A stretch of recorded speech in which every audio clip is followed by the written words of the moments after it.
While the 20 COVID-19 cases reported by the Richmond County Health Department on Tuesday is higher than the weekend average, new cases of the virus seem to continue a recent slowdown.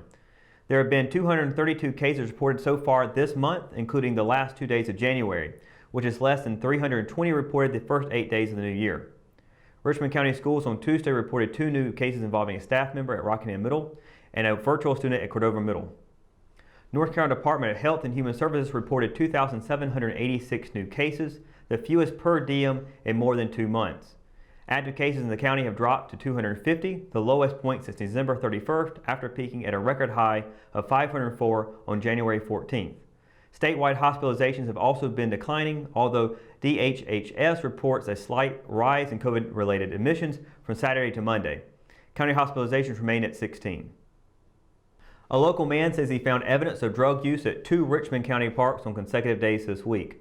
Richard Ozzie Graham, a Richmond County native who currently lives in Scotland County, went live on Facebook Monday after reportedly finding a discarded needle by a water fountain in East Rockingham Park. Graham repositioned his phone to show a needle by a concrete slab. He said he picked up the needle and tossed it in the trash. He then asked what would happen if a child happened to pick up the needle and inject himself with whatever was in there. On Tuesday, Graham posted a photo of a broken glass smoking pipe he says he found near the old building in Hitchcock Creek Greenway in Rockingham. Richmond County jail records on Tuesday showed at least 3 men currently being held on meth-related charges and 1 man awaiting trial on heroin-related charges. Local law enforcement officers suggest that anyone who finds paraphernalia at a municipal park should contact local authorities so an officer can properly dispose of it. Graham said he did not report either find.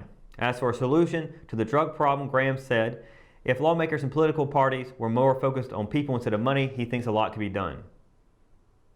State Senator Tom McInnes was one of 29 senators to approve a bill that would send North Carolina students back to the classroom.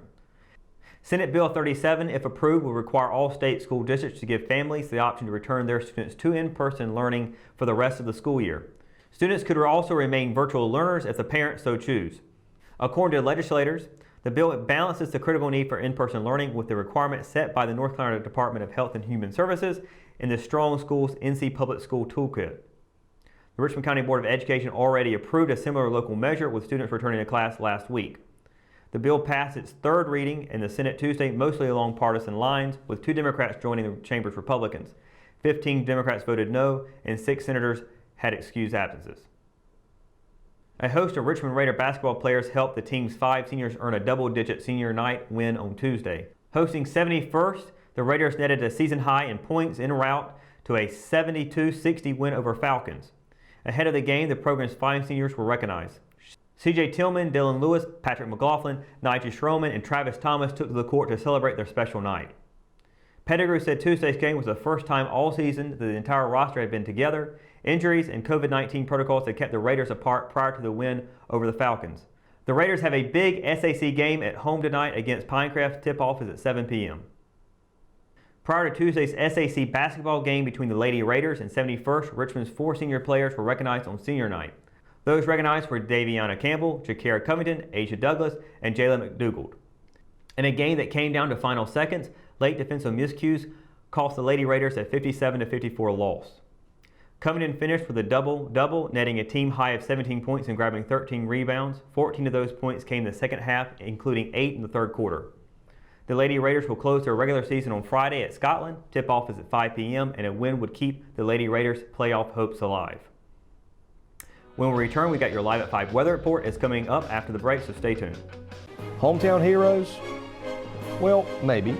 When it comes to backyard comfort and no pesky mosquitoes, call Brown Termite and Pest Control at 910-895-6410 or 910-276-8870. Their team of superheroes can take back control of your paradise. That's 910-895-6410 today.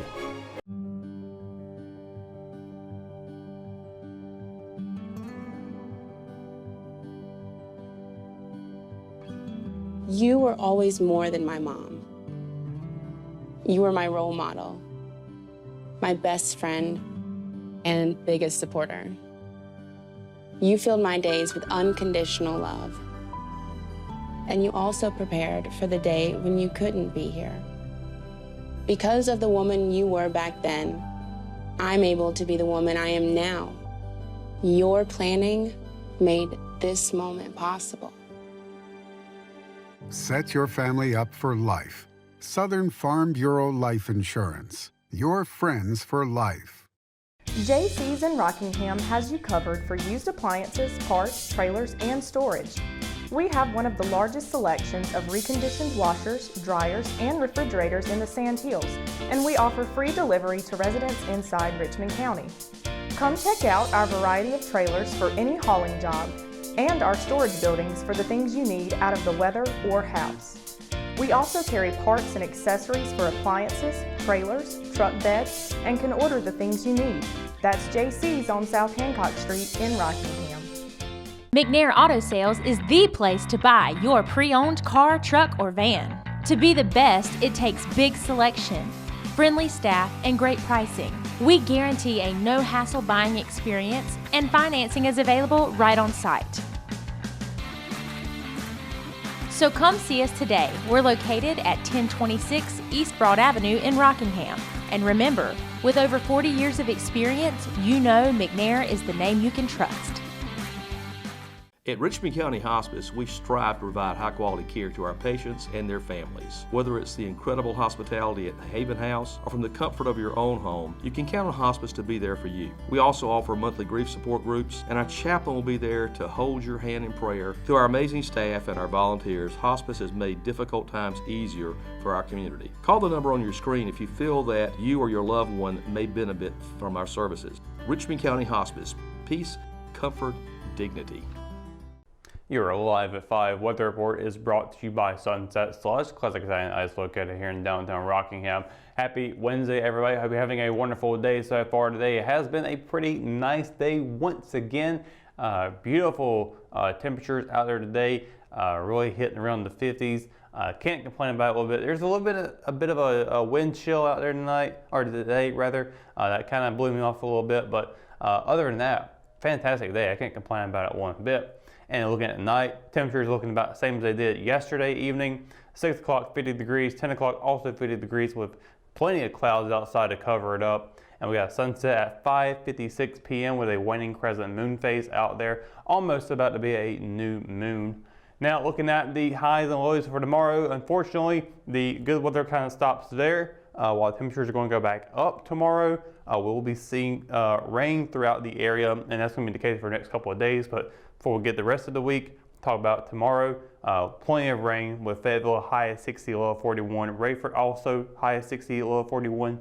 Down in Robeson County, be a high of 62 and a low of 45. With Scotland County seeing a high of 62 and a low of 44. Now taking a look at Southern Pines, be a high of 58 and a low of 39. Ellerby a high of 59 and a low of 40. Here in Rockingham and Hamlet, high of 61 and a low of 42. With Bennettsville seeing a high of 61 and a low of 45. And across the PD and Waysville, high of 60 rather, low of 42. Now taking a look at the 7-day forecast. As you can see, Thursday we'll be seeing a 70% chance of showers throughout the afternoon, 60% chance in the evening, high of 61, low of 42. On Friday, rain continuing on all the way up until Sunday. Friday, high of 42, low of 38. Saturday, a high of 43 and a low of 36. Very, very wet weekend. Sunday, we'll be seeing a high of 47 and a low of 35. The good news is there's no below freezing temperatures coming up, so the temperatures are looking relatively nice. On Monday, partly cloudy skies, so we'll get a break from the rain. High of 45, low of 36. Then Tuesday, we do get a little bit of rain coming back, not by a whole lot. High of 54, low of 38. And then Wednesday, partly cloudy skies with a high of 54 and a low of 40. So that's going to do it for your Live at 5 weather report and for tonight's edition of Live at 5. Of course, for the latest news, sports, and events happening in Richmond County, you can always visit richmondobserver.com, or you can download the free R app for your mobile devices. For the Live at 5 crew, I'm Russell Parker. Thanks for watching, and we'll see you tomorrow. Good night, Richmond County.